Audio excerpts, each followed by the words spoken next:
जो नमस्ते। आज आपको हिंदी विषय में पाठ 4 सरिता पाठ का अध्ययन कराएंगे। ये कविता बहुत ही अच्छी है। इसमें प्रकृति के बारे में बताया गया है कि पहाड़ नदी कहाँ से आ रही है। हिमालय से जो नदी आ रही है, हिमगिरी यानी हिमालय के जो पहाड़ है जहाँ पर बर्फ ही बर्फ है, ये पिघलते हुए जब पृथ्वी पर आती है तो वो किस तरह से आती है और हमें ये जल कैसे मिलता है, इसी के बारे में इस कविता में बताया गया है। पहले आप इस कविता को अच्छे से मेरे साथ वाचन करिए। चलिए शुरू करते हैं। यह लघु सरिता का बहता जल, कितना शीतल कितना निर्मल। हिमगिर के हिम से निकल निकल, यह विमल दूध सा हिम का जल। कर कर निनाद कल कल छल छल, तन का चंचल मन का निर्मल। यह लघु सरिता का बहता जल, ऊंचे शिखरों से उतर उतर,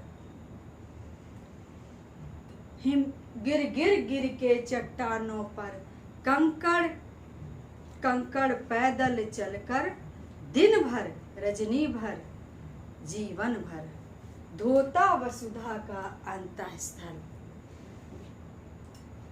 हिम के पत्थर वे पिघल पिघल बन गए धरा के वारी विमल। सुख पाता जिससे पथिक विकल, पी पी कर अंजलि भर मृद जल।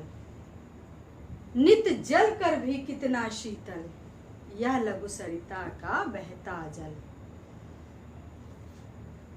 कितना शीतल कितना वत्सल, रे जननी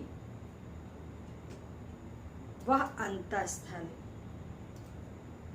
जिसका यह शीतल करुणा जल, बहता रहता युग युग अविरल। गंगा यमुना सरयू निर्मल, यह लघु सरिता का बहता जल।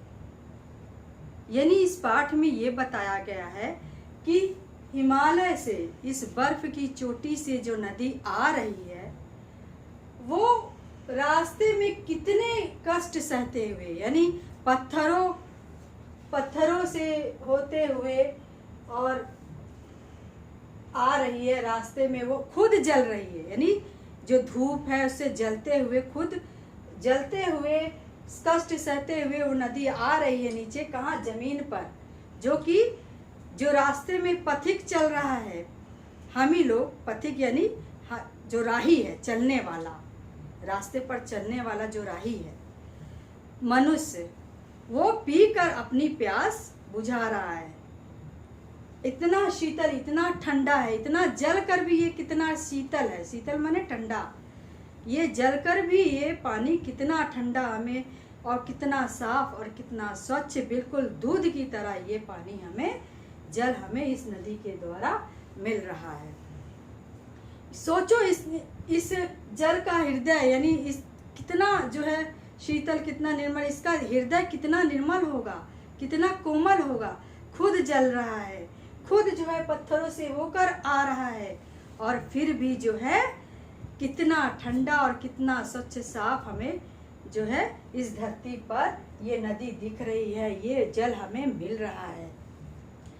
इस प्रकृति का वर्णन गोपाल सिंह नेपाली ने किया था। उनको प्रकृति प्रेम, बहुत उनको प्रकृति से प्रेम था। वो चंपारण बिहार जिले के कवि गोपाल सिंह नेपाली, इनको प्रकृति से बहुत प्रेम था। इन्होंने पंछी और सावन नीलिमा जैसी मुख्य रचनाएं हैं इनकी, और इनको जो है इन्होंने बहुत अच्छी अच्छी कविता प्रकृति के ऊपर लिखी हुई है, गोपाल सिंह नेपाली। इसी तरह बच्चों कविता आप लोग पढ़िएगा, अभ्यास करिएगा, वाचन करिएगा। थैंक यू वेरी मच बच्चों।